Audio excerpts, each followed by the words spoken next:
છોટાઉદેપુરના નસવાડી તાલુકામાં શાળા પ્રવેશોત્સવ 2026 અને કન્યા કેળવણી મહોત્સવની ઉત્સાહભેર ઉજવણી કરવામાં આવી।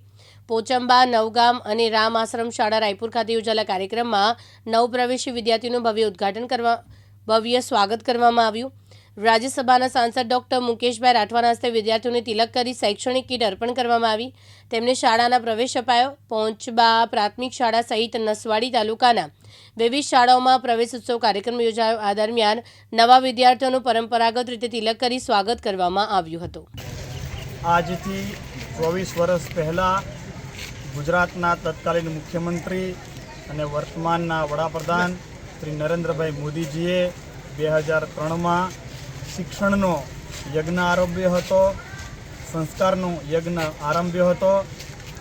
આ ગુજરાતના દીકરા દીકરીઓના ભવિષ્ય માટે અને કન્યા કેળવણી અને શાળા પ્રવેશનો જ્યારે પ્રારંભ કર્યો ત્યારે આ સમગ્ર ગુજરાતમાં શિક્ષણનું સ્તર એ સમયે નીચું હતું, પરંતુ આ 24 વર્ષના સમયગાળામાં કન્યા કેળવણી અને શાળા પ્રવેશોને કારણે ડ્રોપ આઉટ રેશિયો એ નહિવત બન્યો છે અને નામાંકન 100% પૂર્ણ થઈ રહ્યું છે।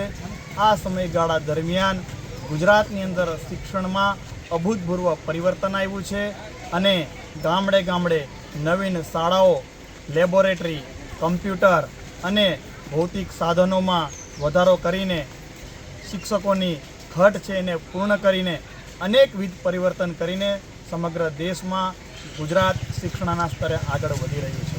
ત્યારે હજુ પણ માનનીય નરેન્દ્રભાઈ મોદીજી અને અમારા ગુજરાતના સન્માનનીય મુખ્યમંત્રી શ્રી ભૂપેન્દ્રભાઈ પટેલજી અને ઉપમુખ્યમંત્રી શ્રી હર્ષભાઈ સંઘવીજી પણ શિક્ષણમાં જે પણ એ શિક્ષકોની કે ભૌતિક સુવિધાઓની આવશ્યકતાઓ છે એને પૂર્ણતા કરવા માટે કટિબદ્ધ છે।